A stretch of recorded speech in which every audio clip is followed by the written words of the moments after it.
Dust motes danced in the artificial sunlight streaming through the Academy's crystal dome, each particle catching the light like tiny stars in a miniature galaxy. Arya watched them drift while trying to ignore the familiar drone of Instructor. Velmoth's voice as he began another lesson about humanity's greatest failure.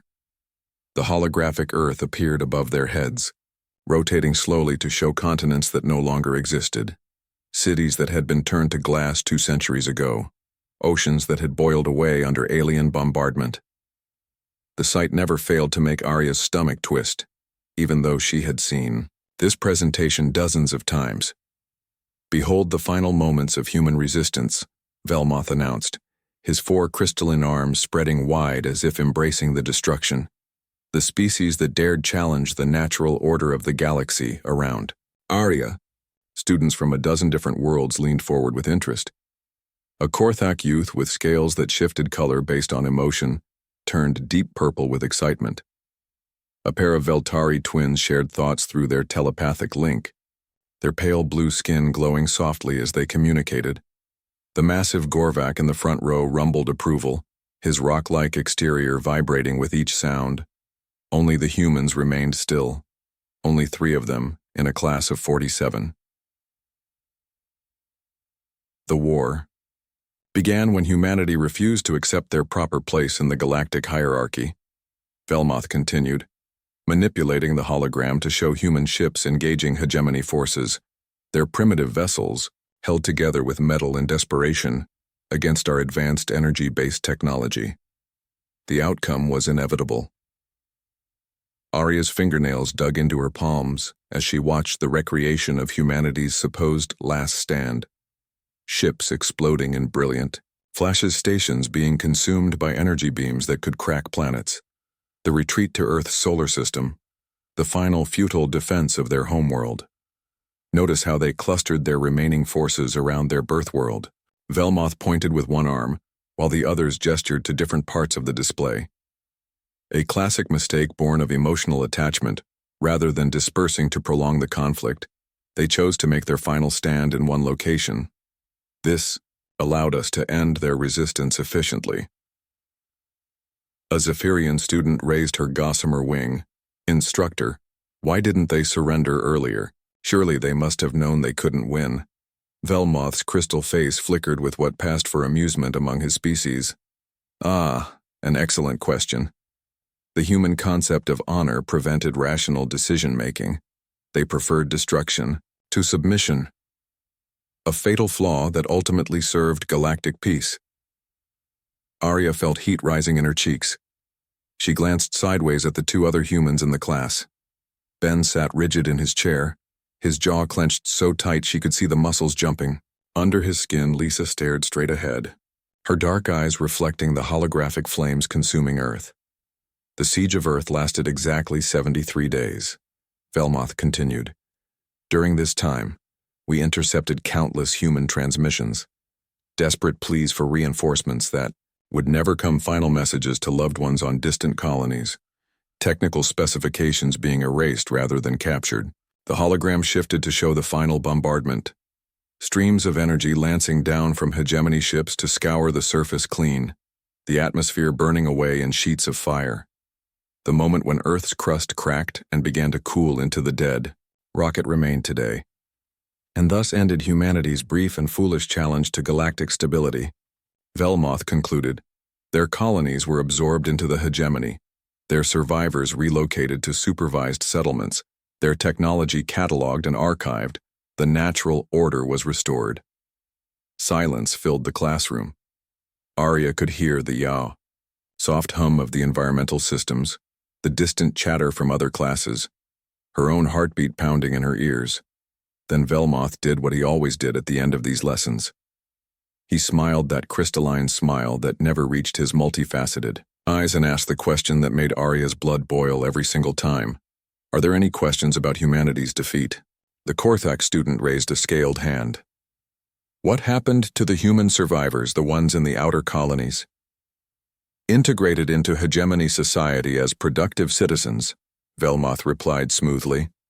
"Many, like our 3 human classmates here, have been given opportunities to learn and grow under proper guidance. Arya felt every eye in the room turn to her. She had endured this scrutiny for 3 years now. The mixture of pity and curiosity, the condescending smiles, the assumption that she should be grateful for the hegemony's mercy. But today something was different. Today she had spent the previous night reading her grandmother's journal, finding hidden compartments and coded messages that painted a very different picture of the war she had been taught to see as humanity's great shame. Today she couldn't stay quiet. Her hand rose slowly, trembling slightly with suppressed emotion.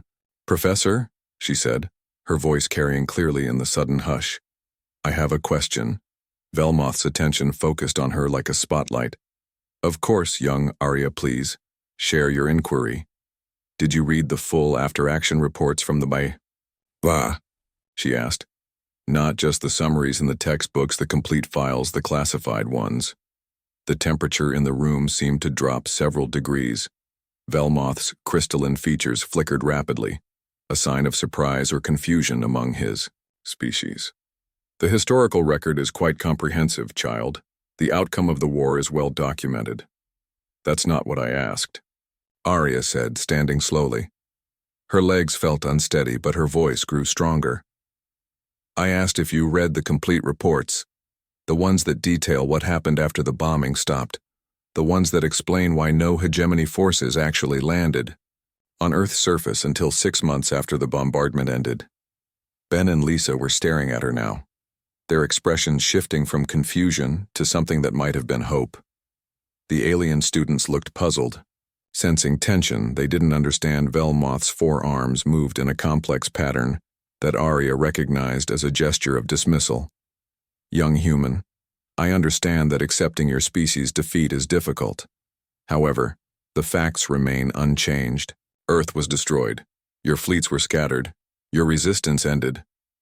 "The facts," Arya repeated, her voice growing stronger. "Did you know that in the final 3 months of the war, human ships began using completely different tactical patterns? Did you know that their retreat to Earth wasn't a last desperate stand, but the most organized withdrawal in military history? Did you know that their final transmission wasn't a plea for mercy?" The classroom had gone completely silent now. Even the environmental systems seemed to have stopped humming. Velmoth's crystalline face was cycling through rapid color changes, betraying agitation he was trying to hide. "Child, these fantasies." "It was one word," Arya interrupted, her voice cutting through his dismissal like a blade. "One word transmitted on every frequency in every human language, at the exact moment your forces began their final bombardment. Implemented." She sat down slowly, her heart hammering against her ribs. The silence stretched for what felt like hours before Velmoth found his voice again. "Class dismissed," he said quietly. "We will continue this discussion tomorrow." As students filed out in confused clusters, chattering in a dozen different languages, Arya remained in her seat. Ben and Lisa approached her slowly. "Where did you learn that?" Lisa whispered. "My grandmother's journal," Arya replied, pulling the worn book from her bag. "She left me more than just memories." Ben's eyes were wide. "Do you know what implemented meant?" Arya looked at her 2 human classmates, the only others who would understand the weight of what she was beginning to discover, I think. She said slowly, "It meant the war was going exactly according to plan, and I don't think it was the hegemony's plan." Moonlight filtered through the Academy's environmental dome, casting strange shadows across the empty corridors as Arya made her way toward the restricted archives. 3 days had passed since her confrontation with Instructor Velmoth, and sleep had become impossible. The questions in her grandmother's journal burned in her mind like acid. The archive doors should have been sealed with hegemony security protocols that no student could bypass. But Arya's grandmother had been thorough in her hidden lessons, teaching her granddaughter skills that most humans weren't supposed to possess. How to move without triggering motion sensors. How to breathe in patterns that confused audio pickups. How to think in ways that evaded telepathic scans. The main archive chamber stretched before her like a cathedral of knowledge, its walls lined with data cores containing the complete history of galactic civilization. Holographic indexing systems floated through the air like luminous ghosts, organizing information that most species would never be allowed to access. Arya activated her portable scanner, a device her grandmother had modified with techniques that shouldn't exist. The scanner interfaced with the archive systems using protocols that predated current security measures, sliding through digital barriers like water through a net. She started with Admiral Corvin's personal files, the hegemony's supreme military commander during the Human War, celebrated across the galaxy as the architect of humanity's defeat. His public records painted him as a brilliant strategist who had crushed human resistance through superior planning and overwhelming force. But his private logs told a different story. Day 425 of the human conflict, Arya read from the first classified entry. The enemy's tactical flexibility continues to surprise us. They adapt to our strategies faster than should be possible for a species of their supposed technological level. Today's engagement saw them employ defensive formations that I have never encountered in 2 centuries of military service. Arya's hands trembled as she scrolled through entry after entry, each one revealing cracks in the official narrative. Day 501. We achieved total victory at the Titan Station engagement. Yet something troubles me. The humans fought with desperate intensity to defend their position, then abandoned it completely just as our reinforcements arrived. Intelligence suggests they evacuated the entire civilian population 3 days before the battle even began. How did they know our exact timetable? The entries grew more disturbed. As the war progressed, day 547, we have achieved total victory over the human fleet in the outer sectors. Their final transmission was not a surrender or plea for mercy. It was a single word: implemented.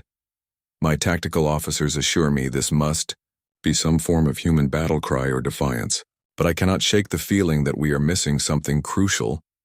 Arya copied the files to her personal storage, her mind racing. How many times had she been taught about Admiral Corvin's brilliant victory? How many textbooks praised his tactical genius without mentioning these doubts? She moved on to Trade Minister Zen's economic reports. The official histories described the rapid integration of human colonies into hegemony trade networks, presenting it as evidence of effective administration, but Zen's confidential assessments revealed confusion and concern. Human colonies have been successfully occupied, though we find them surprisingly empty of advanced technology.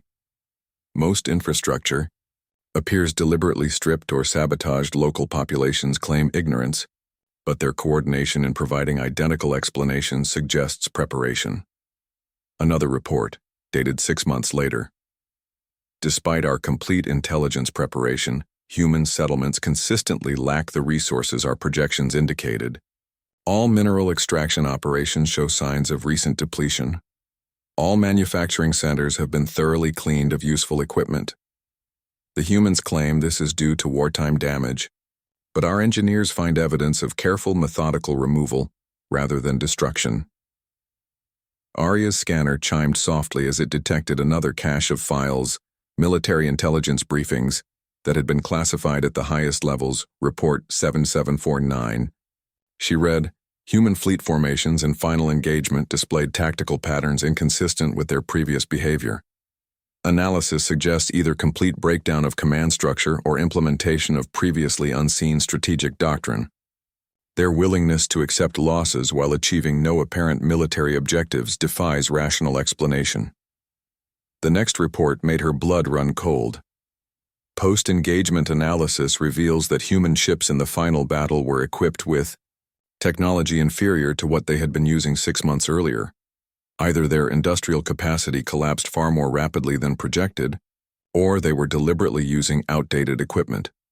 Our technical teams found no evidence of supply shortage or manufacturing problems in captured facilities. File after file revealed the same pattern. The official story of humanity's defeat was full of inconsistencies that higher command had either ignored or deliberately suppressed. Every victory the hegemony had achieved came with disturbing questions that were never answered. Human evacuation patterns suggest coordination impossible under combat conditions, one report noted. Civilian populations were relocated from target zones an average of 2 weeks before military operations commenced. No known intelligence breakthrough explains this timing. Arya discovered communication, intercepts that showed human military leaders discussing Phase 2 implementation and relocation schedules in the days before major battles. Conversations that made no sense if they were actually trying to win. But the most disturbing discovery came in a report filed by intelligence operative Valthek, who had been assigned to monitor human communications during the final stages of the war. Human transmissions in final weeks show no evidence of desperation or defeat. Instead, communications focus on completion schedules and next phase preparation. Multiple references to something called the long game context suggest this is not a military operation but a multi-generational plan.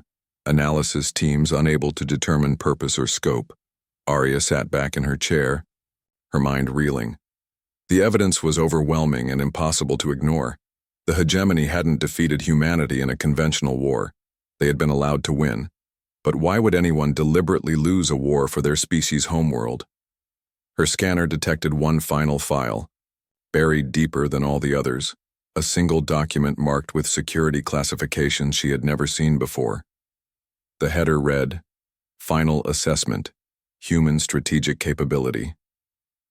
After 18 months of conflict, this analyst must conclude that humanity's true technological and strategic capabilities remain unknown. The report began. Their willingness to accept complete defeat while maintaining perfect operational security regarding their actual resources suggests planning on a scale unprecedented in galactic history. The final paragraph made Arya's hands shake. Recommendation: continue monitoring human populations indefinitely. Possibility exists that observed defeat was theater designed to achieve strategic objectives beyond our current understanding. If correct, the war may not be over. Humanity may have simply entered a new phase. Arya powered down her scanner and sat in the darkness, trying to process what she had learned. The heroes of her childhood, the brave humans who had died defending Earth, may have been playing roles in an elaborate deception. The greatest defeat in human history might have been the greatest victory, but victory toward what end? And if the war wasn't really over, what had her people been doing for the past 2 centuries? She thought about her classmates, her teachers, the casual dismissal of human capabilities that pervaded every aspect of life in the hegemony. The assumption that humanity was a broken species, grateful for supervision and guidance. What if that assumption was exactly what someone wanted them to believe?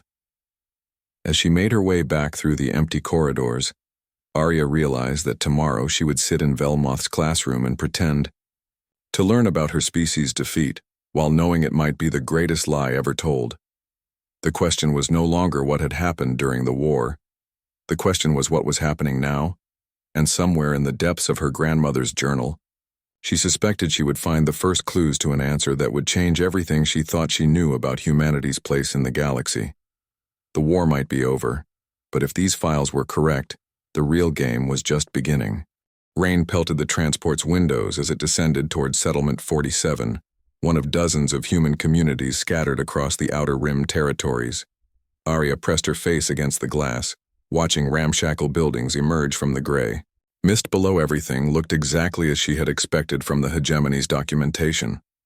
Another struggling human colony, barely scraping by under alien supervision. The past week had been a blur of careful preparation and nervous energy for discovering the classified files in the Academy archives. Arya had spent days decoding more messages hidden in her grandmother's journal. Each page revealed new layers of secrets, including coordinates for this seemingly unremarkable settlement and instructions for making contact with someone called the Gardener. Her cover story was simple enough, a student research project on human adaptation to post-war conditions.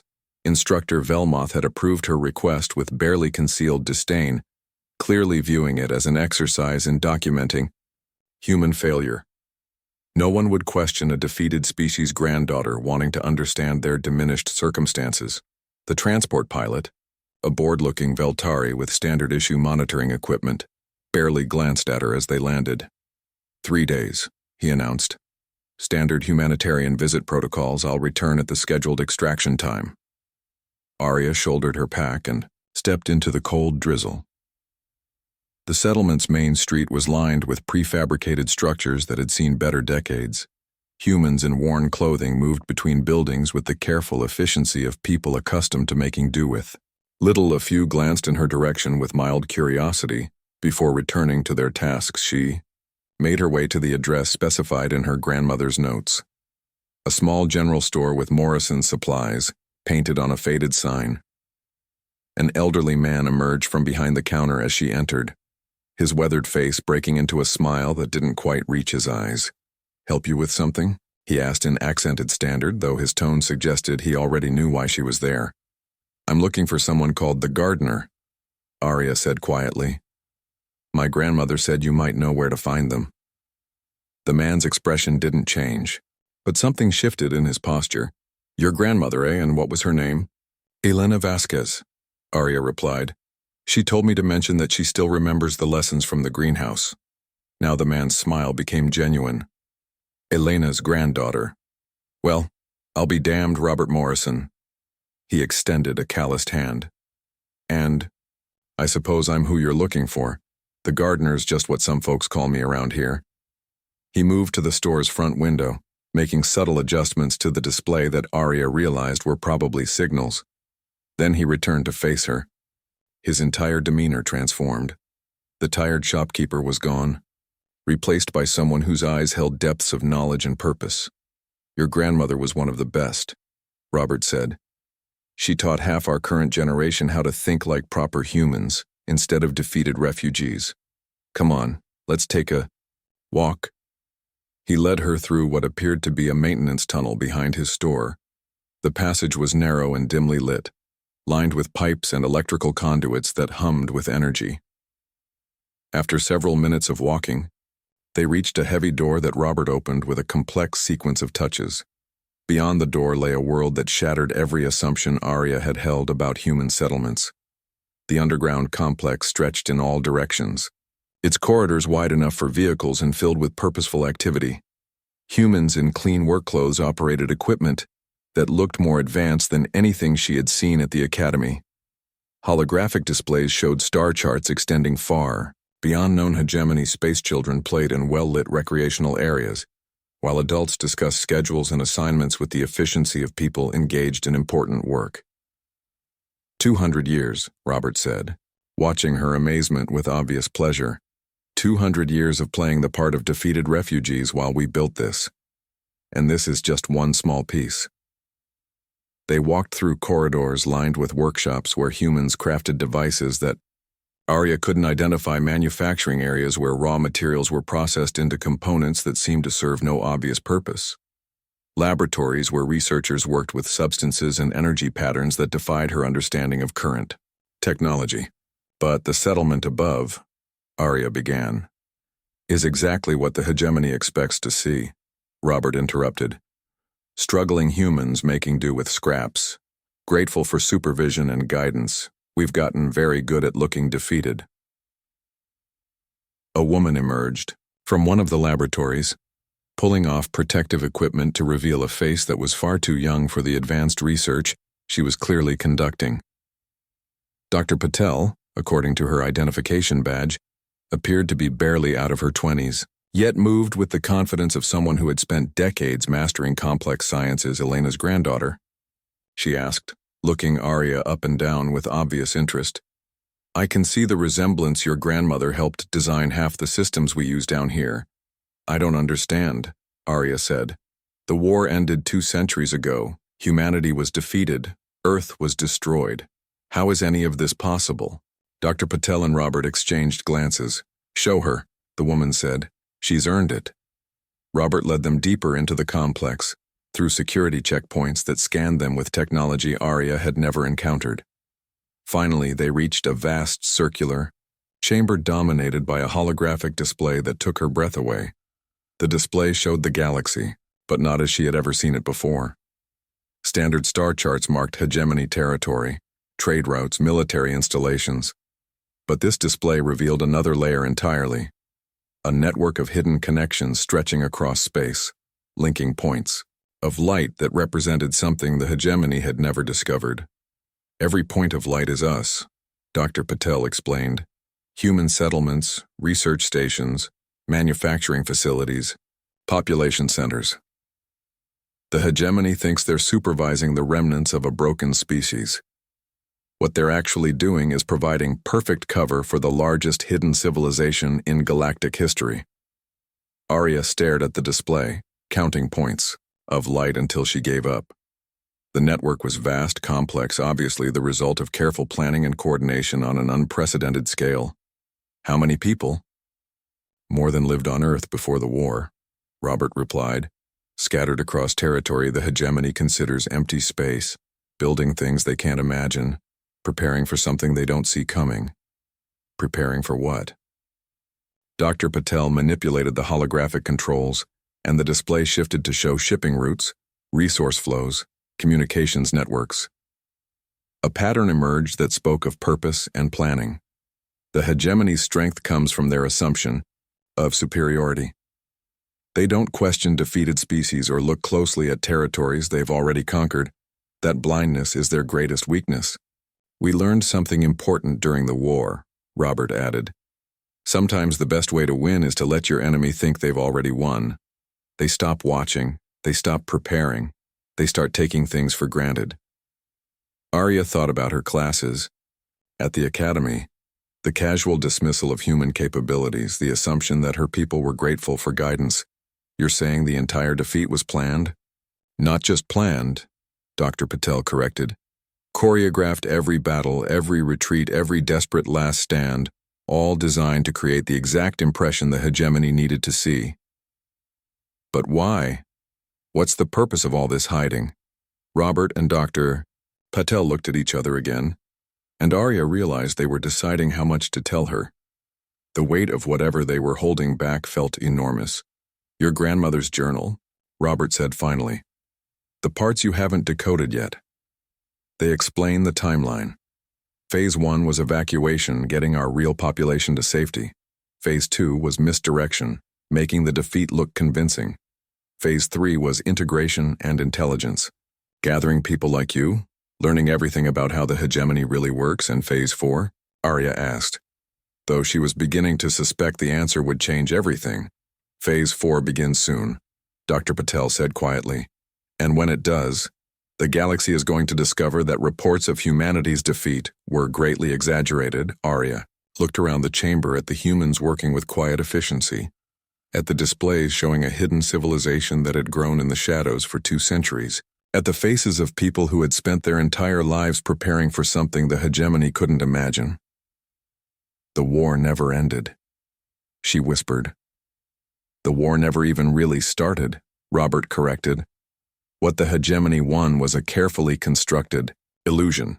The real war has been in preparation for 200 years, and soon, very soon, it's going to begin. As if summoned by his words, alarms began sounding throughout the complex. Not emergency alerts, but notifications that something long awaited was finally beginning. Humans throughout the chamber moved to their stations with practiced efficiency, their movements coordinated by plans that had been decades in the making. On the central display, new points of light were beginning to appear. Signals from hidden settlements across the galaxy, all transmitting the same message that their ancestors had sent 2 centuries ago when the hegemony thought they had achieved total victory. Implemented, Arya breathed, finally understanding. The greatest deception in galactic history was about to be revealed, and she was standing at the center of it all. Stars wheeled overhead in patterns that no hegemony chart had ever recorded, as Commander Torres led Arya through the docking bay of what officially didn't exist. The Resolution hung in space like a predator made of metal and purpose, its hull reflecting starlight in ways that hurt to look at directly. Your grandmother helped design the stealth systems, Torres explained as they approached the boarding ramp. Elena always said the best way to hide something was to make people not want to see it in the first place. Arya had been underground for 5 days now, each revelation reshaping her understanding of reality. The settlement above continued its performance of grateful defeat, while below, thousands of humans coordinated activities across dozens of star systems. Everything she had believed about her species' place in the galaxy was crumbling like sand. The ship's interior defied every assumption about human technology, corridors that seemed to bend space itself, displaying information directly into her mind navigation systems that responded to thoughts rather than touch energy sources that hummed with power beyond anything she had studied at the Academy. This vessel uses principles the hegemony hasn't discovered yet, Torres said, watching Arya's amazement. We've had 2 centuries to think differently about physics while they've been perfecting existing technologies. We've been exploring entirely new approaches. They entered the bridge, where crew members worked at stations that looked grown rather than built organic curves integrated with crystalline structures that pulsed with gentle light. The main display showed their destination. A star system that appeared empty on every official chart, New Geneva, Torres announced as they entered hyperspace using methods that should have been impossible. Population 12 billion, 4 times what Earth held before the war, and it's just one of 37 major settlements. Arya gripped her seat as reality blurred around them. The journey that should have taken weeks passed in what felt like hours. When they emerged, the sight before her rendered speech impossible. The planet below gleamed with cities that stretched across continents in patterns too beautiful to be accidental. Orbital stations hung in perfect formation, connected by streams of light that carried traffic between worlds. A moon had been converted into a massive shipyard where vessels of impossible design took shape under the hands of human engineers.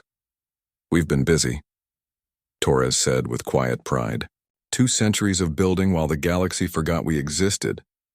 As their ship approached the primary orbital station, Arya saw the scope of human achievement laid out before her docking bays that could accommodate fleets transport systems that moved people and cargo at speeds that defied conventional physics, agricultural sections that fed billions while taking up impossibly small space.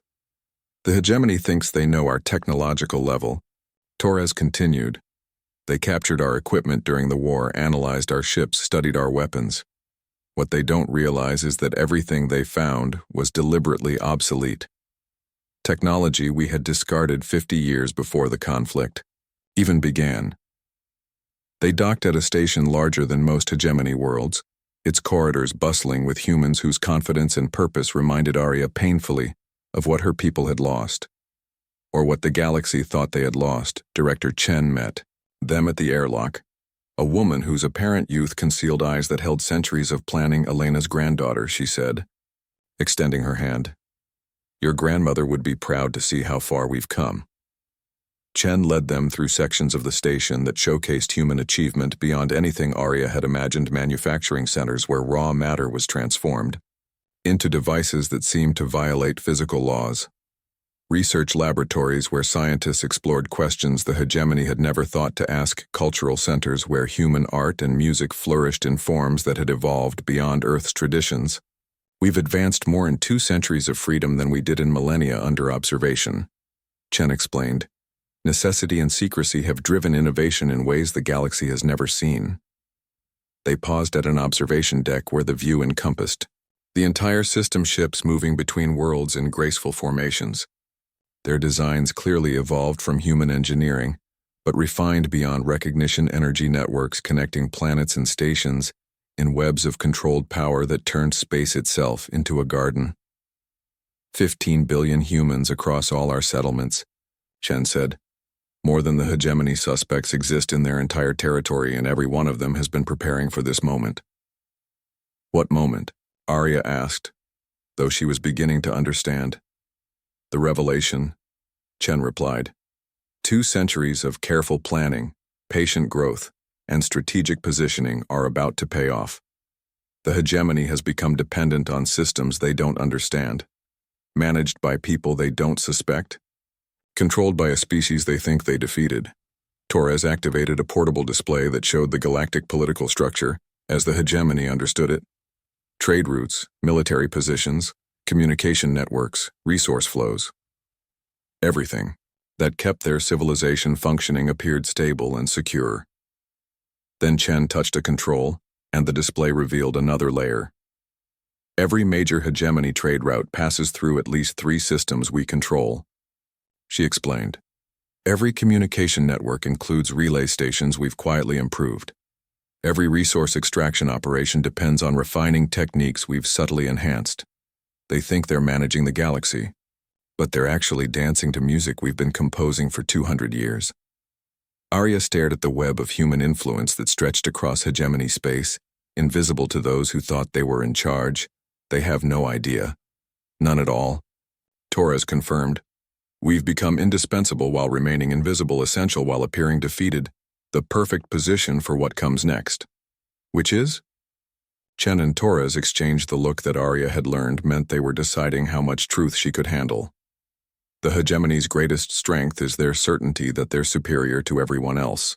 Chen said finally. They don't question their assumptions because they've never needed to. They've been the dominant power for so long that they've forgotten how to prepare for real challenges. But you have a challenge in mind, Arya said. Not a challenge, Torres corrected, an awakening. The galaxy is about to discover that the species they defeated wasn't humanity. The species they defeated was a carefully constructed fiction designed to hide what we were really becoming. Alarms began sounding throughout the station, but these weren't warnings of danger. They were notifications that plans set in motion generations ago were finally reaching fruition. On screens throughout the facility, identical messages began appearing. Communications from every hidden human settlement, every secret research station, every carefully concealed population center, all transmitting the same signal that their ancestors had sent when the hegemony thought they had won the war.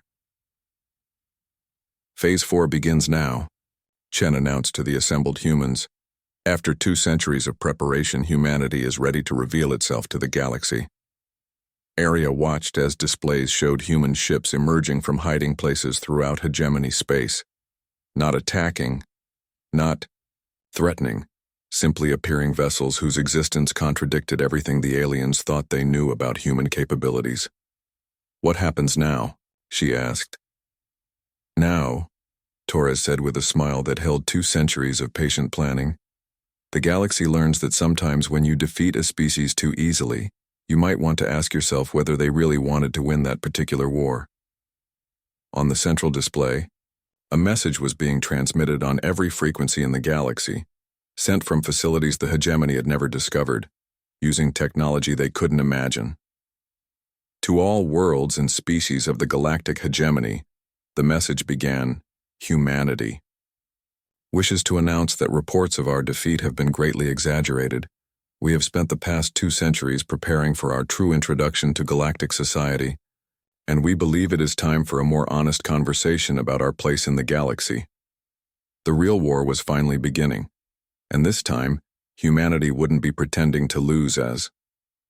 Arya watched the galaxy's assumptions crumble in real time. She realized her grandmother had been right about everything. The greatest victory in human history had required losing first, and now it was time to collect on that investment. The species that had supposedly been defeated was about to teach the galaxy what humans were really capable of when they stopped holding back. Chaos erupted across hegemony space as Admiral Corvin's tactical display populated with impossible contacts, ships appearing where no ships should exist, using technology that violated every principle of known physics. The same admiral who had orchestrated humanity's defeat 2 centuries ago now stared at a galaxy that no longer made sense. Contacts confirmed in Sectors 7 through 47, his intelligence officer reported, her voice tight with disbelief. All vessels are broadcasting human identification codes and using design patterns consistent with Earth origin technology, Corvin's. Crystalline features flickered rapidly as he processed information that challenged every assumption about galactic reality. How many ships? Current count exceeds 12,000. Admiral and more are appearing every minute. 12,000 ships belonging to a species that was supposed to be reduced to supervised settlements and grateful refugees. Corvin's tactical mind began calculating the implications of what he was seeing, and each conclusion was more disturbing than the last analysis of their technology. Sir, the science officer's tentacles writhed with agitation. Their energy signatures don't match anything in our databases. The ships appear to be using propulsion systems that our current physics models say should be impossible. On the display, human vessels moved with fluid grace that spoke of complete mastery over space and time. Their formations were precise beyond anything the hegemony's best pilots could achieve, yet showed no signs of computer assistance. Each ship seemed to be operated by individuals with reflexes and spatial awareness that exceeded normal biological limits. "Open a communication channel," Corvin ordered all frequencies. The response came immediately, the voice calm and confident in a way that sent ice through the Admiral's circuits. "Admiral Corvin," the human speaker said, somehow knowing exactly who they were addressing. "This is Commander Torres of the Human Expeditionary Force. I believe we have some matters to discuss." Corvin's tactical experience told him he was facing a situation beyond his preparation. The humans weren't attacking, weren't making demands. They were simply there, demonstrating capabilities that rendered every military assumption obsolete. "Commander Torres," he replied carefully, "the hegemony was informed that human military capacity was eliminated during the war 2 centuries ago." "The hegemony was informed of many things," Torres responded. "Most of them were true from a certain point of view. Earth was indeed bombarded. Your forces did achieve victory in every major engagement. Human resistance in known space was eliminated." "Then explain this." Corvin gestured at his tactical display where human ships continued to appear. "Those statements were accurate but incomplete. Admiral, Earth was bombarded, but its population had been evacuated months before your forces achieved victory. But only against the battles we allowed you to win. Human resistance in known space ended because we had moved beyond known space." The implications hit Corvin like a physical blow. Every victory he had celebrated, every tactical triumph that had made him famous across the galaxy, had been achieved against an enemy that was deliberately losing. "The war was theater," he said, his voice barely functional. "The war was education," Torres corrected. "We needed to understand how the hegemony thought, how it fought, how it governed. 2 centuries of observation from within your own systems has been quite illuminating." Corvin's display showed readings from across hegemony space. Human ships weren't just appearing in empty sectors, they were emerging from locations that should have been under complete alien control. Trade stations, communication relays, resource processing centers, places that had been operating normally for centuries were suddenly revealing hidden human presence. "How long?" Corvin asked. "Since the moment you thought you had won," Torres replied. "Every day you've ruled the galaxy has been a day we've been learning how you do it, where your weaknesses lie, what systems you depend on, how easily those systems could be disrupted if we chose to do so." The tactical display updated with new information that made Corvin's circuits freeze with terror. Human facilities weren't just hidden within hegemony space, they were integrated into it. Every major trade route, every communication network, every resource extraction operation showed signs of human influence that had been invisible until now. "You've been controlling us," he realized. "We've been helping you," Torres said, "improving your efficiency, solving your technical problems, preventing the small crises that could have destabilized your civilization. The hegemony has been more successful in the past 2 centuries than ever before in its history. Much of that success has been due to human contributions you never recognized." Admiral Velkoth, Corvin's second-in-command, leaned forward with barely controlled aggression. "Are you threatening us?" "Quite the opposite," Torres replied. "We're offering partnership. The hegemony has proven itself capable of maintaining galactic stability.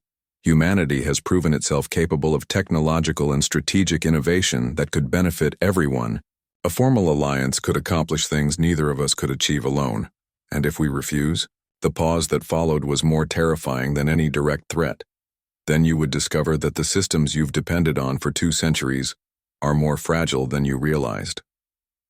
Torres said quietly, "The humans you've been supervising in your territories aren't refugees, Admiral.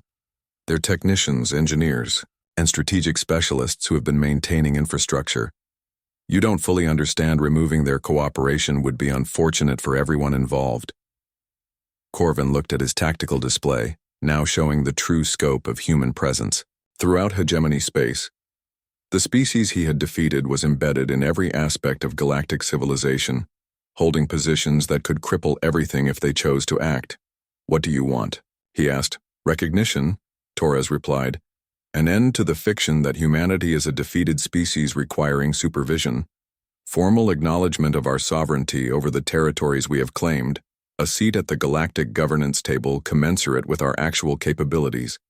And in return, continued cooperation in maintaining galactic stability, shared technological development, access to innovations that could solve problems the hegemony doesn't yet know it will face." Corvin studied the display, his military mind calculating options, and finding none that didn't end in disaster. The humans had achieved perfect positioning for either partnership or destruction, and they were offering the choice of which path to take. "How do I know you won't simply take over once you have official recognition?" Torres's laughter was warm and genuinely amused. "Admiral, if we wanted to take over, why would we be talking to you? We've spent 2 centuries in position to cripple your civilization whenever we chose. The fact that you're still in command of your own ships should tell you something about our intentions." The truth of that statement was undeniable. The humans could have acted at any point during the past 2 centuries. Instead, they had maintained the stability of galactic civilization while secretly preparing for this moment of revelation. "I need to consult with higher authority," Corvin said. "Of course," Torres agreed. "Take all the time you need, but Admiral, when you're considering our offer, remember that everything you've achieved in the past 2 centuries has been accomplished with our help, whether you recognized it or not." The communication ended, leaving Corvin staring at a galaxy that had been fundamentally different from what he had believed throughout hegemony space. His colleagues were facing the same revelation. The species they had defeated was offering them partnership from a position of hidden strength for the first time in his long military career. Admiral Corvin found himself wondering if perhaps the greatest victory of his life had actually been his greatest defeat. And somewhere in the back of his mind, a disturbing thought was forming. What if the humans were right? What if the past 2 centuries of hegemony success had been achieved not despite human defeat, but because of human assistance?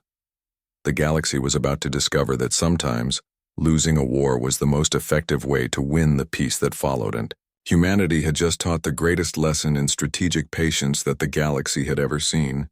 7 standard days had passed since humanity's revelation shook the galaxy to its foundations, and Arya found herself back in the academy classroom, where everything had begun.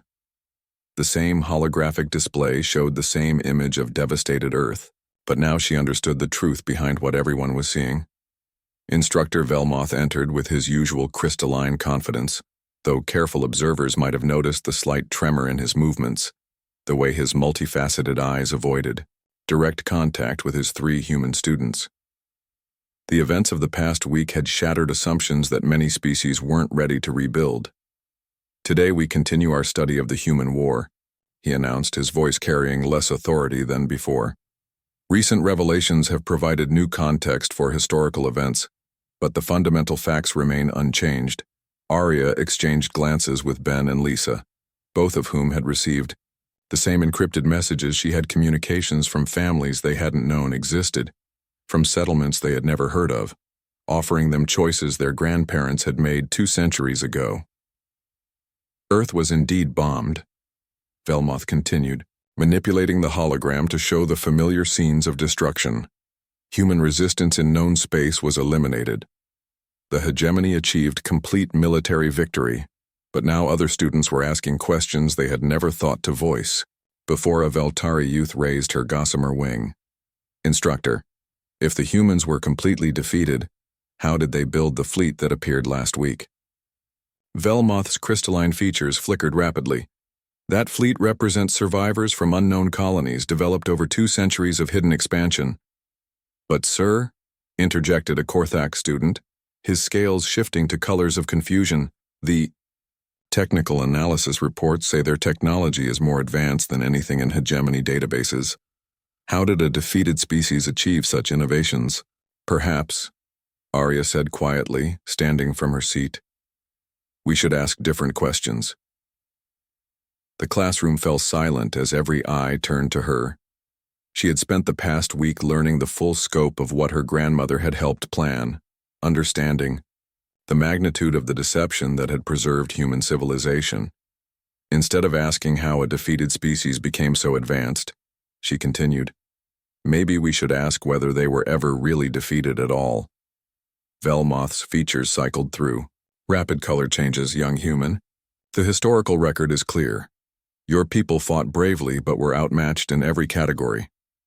The historical record shows exactly what it was designed to show, Arya replied.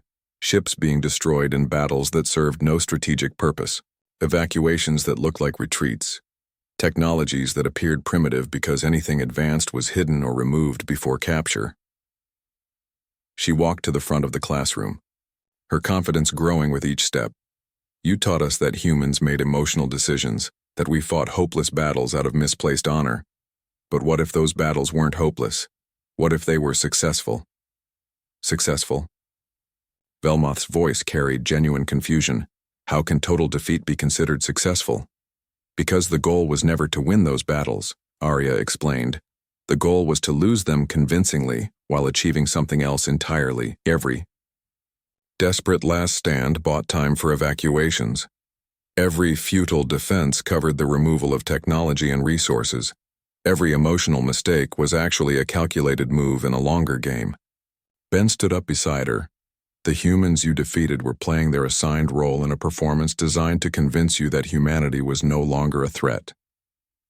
While the real human civilization, Lisa added, rising as well, moved beyond your sensors and began building something you never imagined. Velmoth looked at his 3 human students with growing alarm. These are fantasies born of species pride. Your people were reduced to supervised settlements across the Outer Rim. Some were, Arya agreed. Those who volunteered to maintain the illusion, to provide visible proof of human defeat while their relatives and friends built new worlds and spaces you never thought to explore. She gestured to the holographic Earth, still burning in its eternal loop of destruction. You asked us to learn from humanity's defeat. But the real lesson isn't about losing, it's about the difference between losing a battle and losing a war.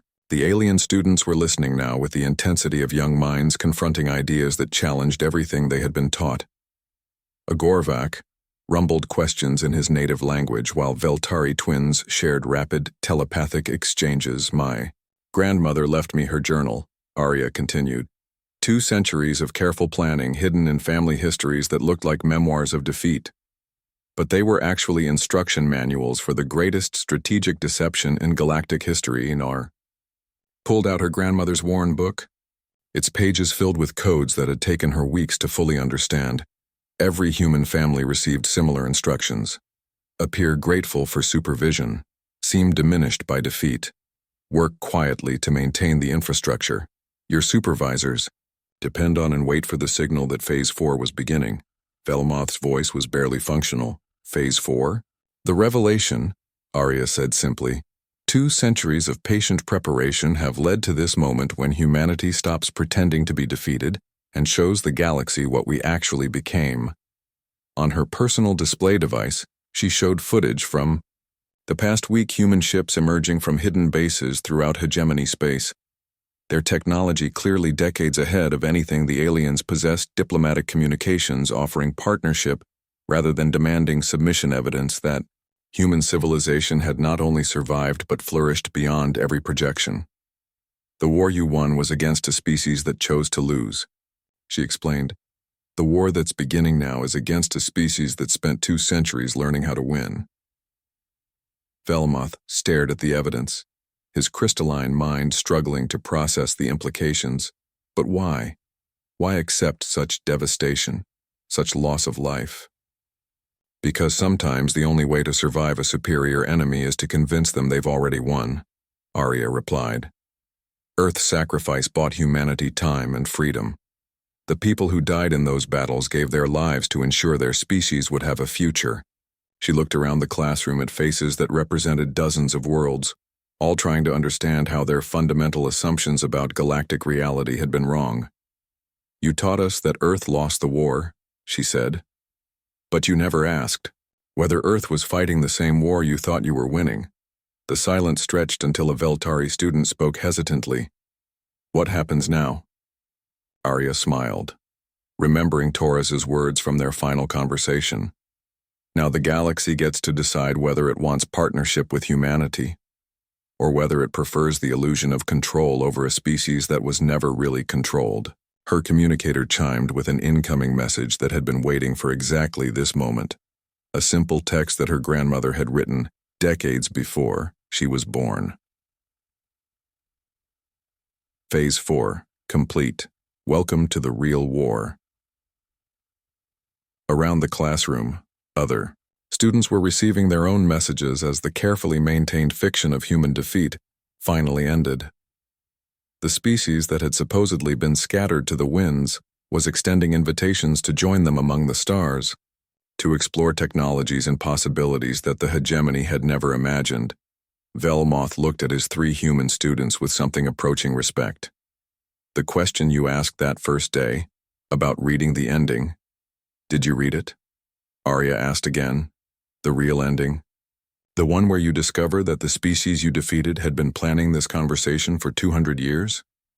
As alarms began sounding throughout the academy, Arya realized that her time as a student was ending. The galaxy was about to enter a new age, and humanity was no longer content to watch from the shadows.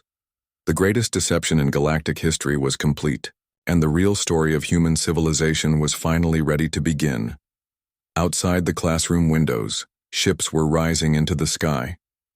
Human vessels that had been hidden on academy grounds for decades, carrying students who were ready to see what their species had really built while the galaxy thought they were defeated. The war for humanity's future hadn't been fought with weapons. It had been fought with patience, planning, and the willingness to accept temporary defeat in service of permanent victory. And as Arya boarded the ship that would take her home to a civilization the galaxy was still discovering, she realized her grandmother had been right about everything. Sometimes the best way to win is to let your enemy think they've already won, and sometimes the ending is really just the beginning.